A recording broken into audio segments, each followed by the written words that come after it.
Hi, this is Pat Miller Gabby and our show, The Gabb, where I get to visit with people from the restaurants and all around town. Today I have a fabulous guest, Mark Antonation of Westword. Sort of introduce yourself because I just did. Well, thank you for having me. It's an honor to be on your show. My name is Mark. I am the food and drink editor for Westword. So I get to write and edit stories for Denver restaurants and the food scene, and I've been doing it for 6 years. Well, the last time I was with you was on radio, and the thing that people are loving is, I guess everybody has an idea of what you should look like, what I should look like, and it's reactions I get is, oh my heavens, it's so much fun to see what that person really looks like. So now they can see you, and you're always a treat to watch. There's so much to talk about. I'll let you lead. First of all, I have to say, looking on Facebook every day, you're quite a cook. I love cooking. My wife Amy and I do a lot of cooking at home, and trying out new recipes and perfecting old ones. So I'm sure, like everybody else, we've been doing a lot of sourdough bread baking. No, I've just been doing eating. Yeah, we bought 50 pounds of whole wheat flour from a local farm, and they mill it and then drive it to your house. So it's about as fresh as you can get. I don't have room for 50 pounds of anything in my We had to throw it all in our freezer, so we had to eat a bunch of ice cream first. Oh, that's suffering. Okay, what in general, I mean, you are so on top of everything. Do you think about the dining scene? Well, in general, Denver has been, on the upswing for a few years, and it's been looking great. I think, this is a really bad time for restaurants. I meant now, really. Yeah. It's probably good that we've had a few years of strong growth and great restaurants and strong ownership, because this is going to be a really difficult time for people to get through. Well, I just hope and pray, seriously, I'm not big on prayer, but that these places can make it, because between dine-in and the rules, and it sounds like they may take some of it away again, which they are in some places. Yeah, I know bars have had a rough time of it because, with the rules, and I guess there was an uptick in new cases of COVID at the beginning of this month or in June, and right. So they had to close the bars again for a little bit. A lot of bars are figuring out how to serve food, though, so that they can stay open, which is great. I was just at Englewood Grand on Tuesday night, because I hadn't had a drink in a bar in 4 months. Me either. So we went, and they had all their tables set up far apart. They have a new patio in the back because Englewood let them expand into the alley, and they're offering food from One Barrel Bistro that's kind of right down the street from them. So you can get like a French dip sandwich or appetizers, and they'll bring them over to you. So it was nice. Well, they have to have something, I guess. I don't know whether pretzels and popcorn count or not. Yeah, I think it has to be an actual, I don't know, like if Jared Paulus has got a list of things that count as food or not, but I think, beyond popcorn for sure. Yeah, I think it's. And have you, my line is, places I've ordered out is or I've picked up a lot more than where I have been. Yeah. We've been trying to do once a week takeout, just to, money's tight, but we want to support the community. So we've done Quiero Arepas, which was one of my favorite places in town. It's Venezuelan street food, so for people watching an They have a arepa. food truck, I know. Yeah, they have a food truck, and then they opened inside Avanti Food and Beverage a few years ago, and then they've had their restaurant on South Pearl Street for just over a year now. South Pearl and what? It's right across the street from the Park Burger there on South Okay. Pearl. Okay. Yeah. Down a ways from. Yeah. I guess they call that Platt Park neighborhood now. Call it whatever you want. Okay. Yeah. And are they having dining in? I think maybe they just started doing that within the past week or two. But they have a patio. Or no? They may have expanded. I know they had some off-street parking, so they may have expanded it. But they closed entirely for about a month, and then they got a grant from the James Beard Foundation. The James Beard Foundation gave out a bunch of grant money to restaurants, and I think it was based on a combination of how quickly you got an application and some other factors. But yeah, they were one of 3 Colorado restaurants that got the first round of grants. So that helped them reopen because they didn't want to go into debt, to reopen. I just can't imagine, what they have to go through. And so their takeout setup was great. They had a table at the front door, so you could call or order online and then just pay, and then just go, and they'd have your order sitting at the table, so wouldn't have to, be face to face with anyone. So they were doing a great job, and the food's delicious. It's very, kind of tropical, refreshing. Fried plantains, like guacamole, or not guacamole, but avocado, and roasted meats. I adore arepas anyway. Yeah. But it's interesting because after you're home, you seem to make a lot of this, but I keep thinking, couldn't I just have something different than same old? Yeah, I'm sort of same old, and I don't get real creative except for what's in the refrigerator that I brought in. I have not dined inside any restaurant. I've done some patio dining. I've done, well, sort of. Yeah. One of the fun ones is Spuntino on West 32nd Avenue. It's a little Italian restaurant with just really good food and wonderful owners. They set up a tent in their parking lot that has a few tables, and so you actually you can pay ahead for a multi-course meal, or you can order a la carte, and it's all outdoors, but it's covered. I guess the first night they were open, there was a pouring rainstorm, and they said nobody drowned, so nobody's food washed away, and it worked out really well. And I think they're able to seat almost as many people as. Yeah, I think Tables on Kearney put up a tent as well, and several others. And they also added lunch tables. Oh, good for them. Oh, tables, yes. It's Tuesday through Saturday, and that's how they started. Yeah. So I have not had lunch back there yet. But I haven't either. I used to live near that neighborhood when they first opened, 15 years or so ago. Oh, okay. So I remember they had great sandwiches, and then they switched to dinner, which is also excellent. So now they're doing both. Yeah. Yeah. Good for them. I guess you try to make up for what you couldn't do.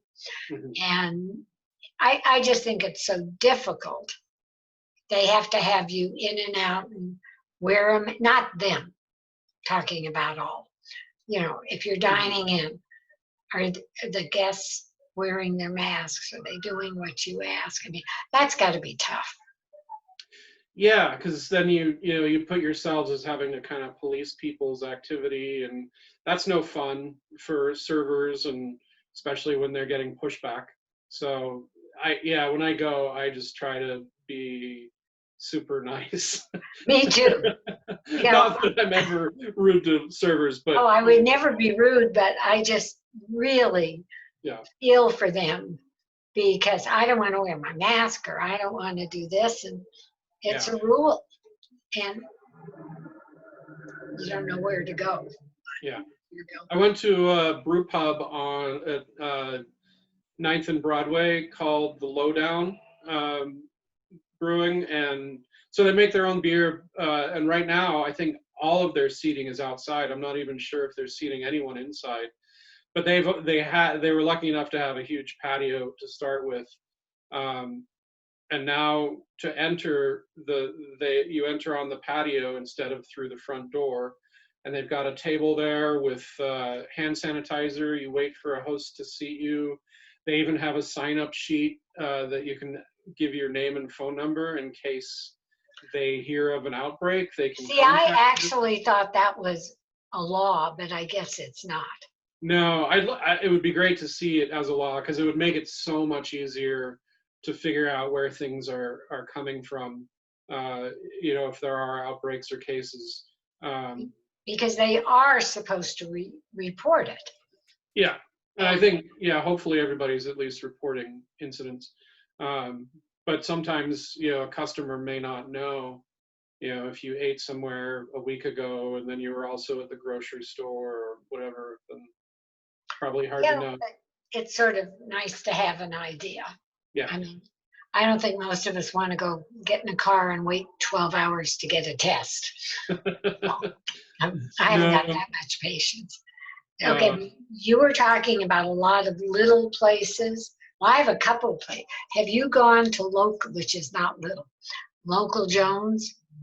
I did stop by there last week. They were having some people from the media in to take a look, and they've changed things over there so much. I heard it was gorgeous. Yeah, from like Departure was all, kind of modern, sleek, almost like a, spaceship. And this is very country, homey, a little bit 70s, lots of plush, soft furniture. And I guess they're opening this week. I think they're open for dinner and maybe breakfast, and then they'll do lunch. And for anybody who happens to just not know, it's on 2nd and Clayton, I guess, in the Halcyon. Yeah. So Cherry Creek neighborhood. And I think they're reservation only right now, and they're only seating, maximum of 50 people at any time. So they're not removing any furniture though. So it looks, there's not a lot of blank spaces on the floor like some places have, but they're just not seating people close to each other. So, well, I was at Atelier and walking by, I guess it's the Thin Man next door. Yeah. And they have the bar. They have a bunch of dummies, rubber. It looked, I didn't go in. I don't go in any place, but it was hysterical. Yeah. Okay. I thought, good for you. Yeah. How was Atelier? Were they able to? They have their patio, and they have a couple of seats out in front of it. They have the window so they can, you can only have 4 or 5 tables in there. Right. And they were doing carry out the way you said. You order, you pay, and you go to a table and you pick it up and you go home. So they were doing okay. I think they're doing lunch. I don't know how well lunches are doing any place, to tell you the truth. Well, it's 100 degrees out. Where are you going to go to lunch? And the businesses aren't open. People are working from home. Right. Yeah, I think that's, places, downtown where there's a lot of office buildings that are empty right now. Right. I mean, are you going to go sit in the middle of Larimer Square at lunchtime at 100 degrees? Not, maybe they have misters out now. I've talked to a couple people that have, they've actually invested a little money. That's probably a really tough thing to do right now, but spend a little bit of money to put out the tents and misters and make things comfortable, and hopefully it'll pay off. Well, I hope everybody makes a fortune this summer, because when it gets cold, I think Barolo is using their parking lot now full time as well, which I think a lot of people are. Yeah. So you said you've been to some little mom and pop places. Yeah, one of the places that that actually opened during the pandemic over on Havana Street. It's a little Korean dumpling place, and it's called Seoul Mandu. That's Mandoo, and they're at it's like 2200 block of South Havana. All they make is dumplings right now, and I talked to I the could live on that, thank you. yeah. I talked to the manager, and they said they were planning on maybe adding some noodle dishes, but they've got these giant steamed dumplings that you can get with either, I think it's pork or beef, and then there's noodles mixed in, so that when you break into it, the noodles are short; they don't like stretch out Is this everywhere. outdoor dining or? It's mostly to go. I Oh, think they okay. have a couple tables inside, but most the food travels well. And then you can also buy frozen dumplings that you can take home and cook yourself. Okay, how does that compare with Mason's dumplings on Montview? A little different. Mason's, I think, has more variety. And I think, they offer some rare Chinese style dumplings that you don't see much. I've had stuff from there, and I think it's really Yeah. good. And that place, they came from LA, and they were in Los Angeles for 15, 20 years, and, very traditional, and very, one of the most popular places in Los Angeles. So Really. they know what they're doing. While you're out that way, have you gone into Misaki, not anything on South Broadway, and on the Broadway market, but the one at Stanley Marketplace? Yeah, that's I enjoy the food there, and they probably aren't allowed to seat at the sushi bar counter to I get don't think food. so. But you can get food, and then the Stanley Marketplace set up a huge Right. outdoor area in the With field. tents. Yeah, so there's tents and tables, and or you can sit in the lawn. They've got like spray painted areas for people to sit. So that's a good place to go. Yeah, get some. I think their sushi is really good. But you tell me more. And then somebody I know, you might tell me more about it. I think it's 17th in Franklin, Yogi's Indian. Oh, I don't know about that place. Okay, well, Well, there you go. So some think friends of mine yeah. brought some stuff from there, and I said, this is 2 blocks from where I live, and I Okay. know nothing about it. And they said it's new. It's like tapas, Indian. I did not care for, well, I didn't care much for their naan bread. Yeah. But Okay. in general, it was good and very inexpensive. And I Mhm. said, well, I'm going to ask you about it because I never heard of it. Where these Yeah, people it's new. found it, I have no idea. I'll have to go check it out. There's another place that's opening in that neighborhood called Sullivan's Scrap Kitchen. And it's where the Bocaza Mexican restaurant used to be. Oh, that's right on that corner. Yeah, on 17th, and I can't remember the cross street there, but It's not Race, it's before it. So yeah.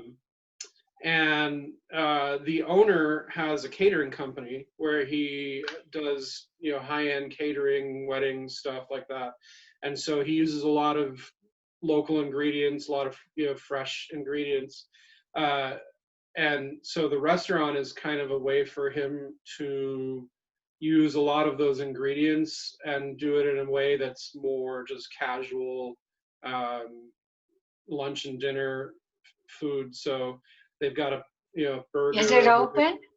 I think they're opening in the next few days, if Listen, not I'm already. thrilled. More places around here for Yeah. me to just pick up, the better. Yeah. So they're doing lunch for now. They've got tacos, sandwiches, and the reason it's called Scrap Kitchen is because their whole focus is on zero waste. So they'll take the vegetable trimmings and ferment it and make sauces with it. Oh, that's So up your alley. yeah, he'll use, like, say they serve steaks, for their catering company. They'll use the trimmings from the steaks to make burgers. So you've got like this really high quality beef. Oh, good Uh, for them. yeah, and then they're doing their own breads there. Um, Seriously? yeah, so I think it looks like the food should be pretty good. I'm gonna go check it out in the next couple of weeks. Well, you may find me right behind you. I'll be waiting in line behind you.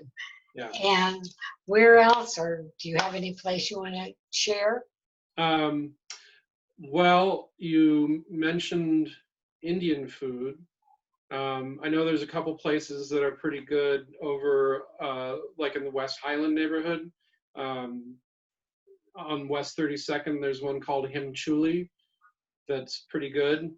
Um, and these two I haven't actually checked to make sure they're open and serving or what they're doing, but at the very least, they probably have takeout.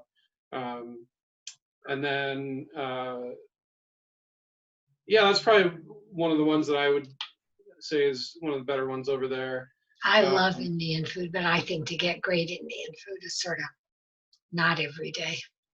Sometimes it's just, I like to check out the places that do things that I've never eaten before.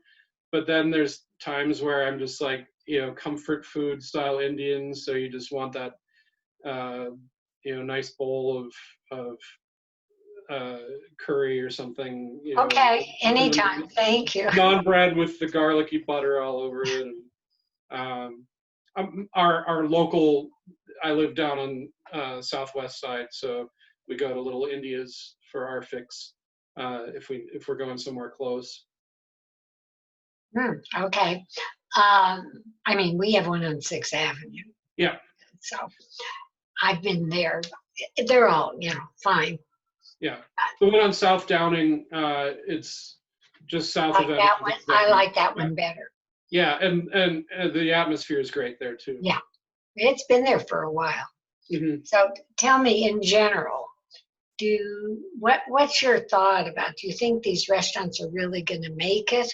Or what do you think's going to happen, or do you have anything to say?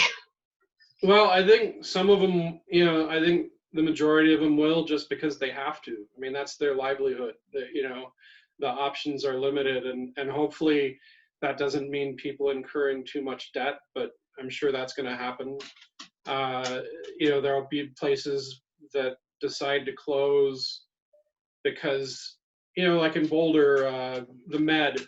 That was a surprise, sort of. Yeah, and so Brasserie 1010, the Med, and Via Perla, Right. same owners, and they closed.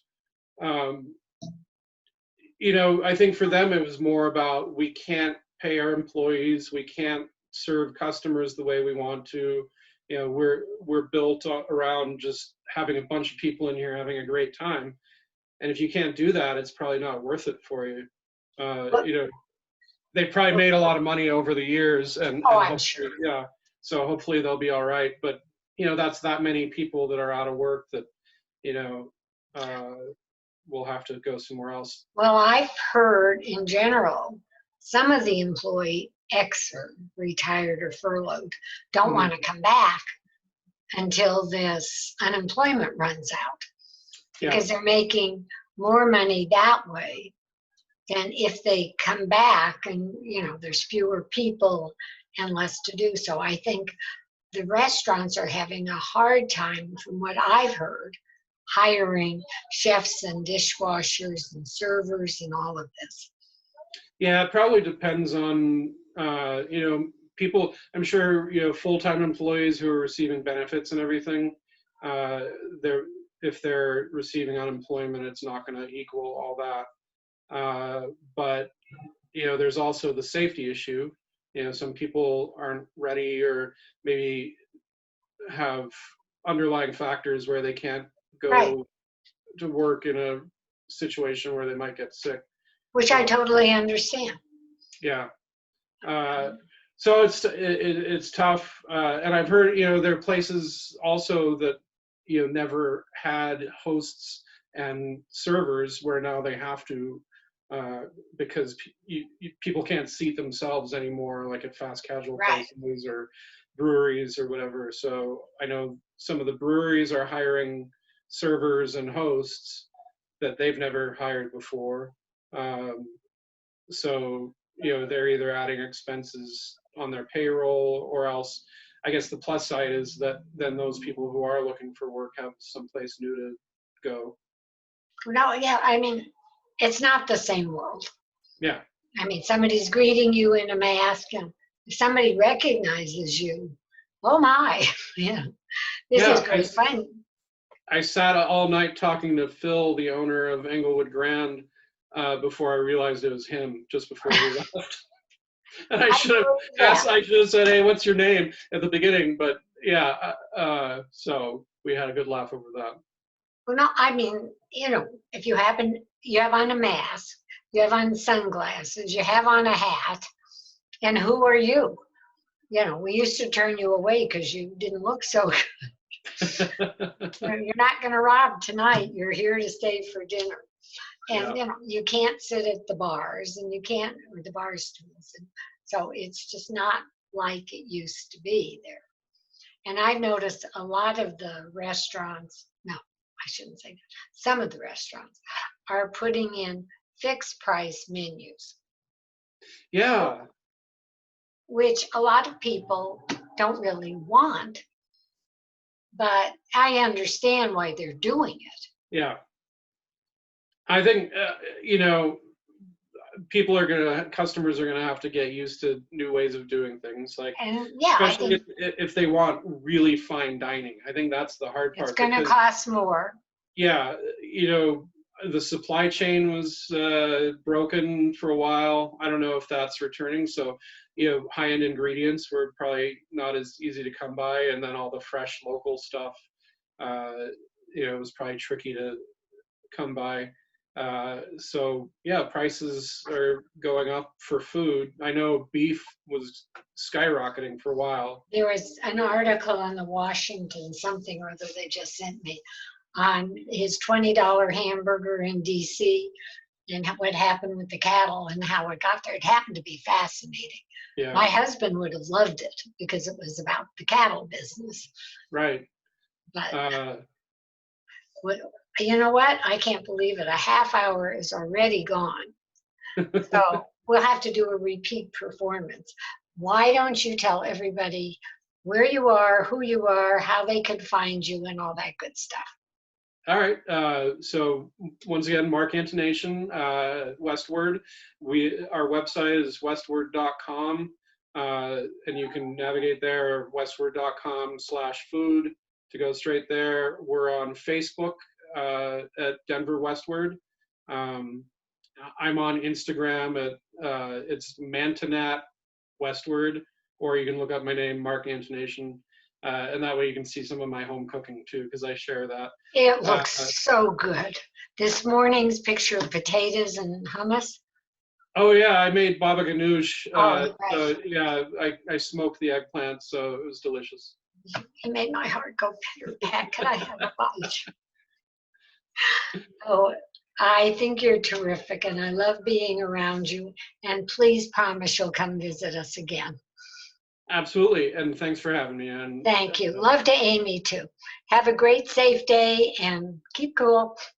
Much love. Thank you. And thank you to all of you, and see you soon. Bye-bye.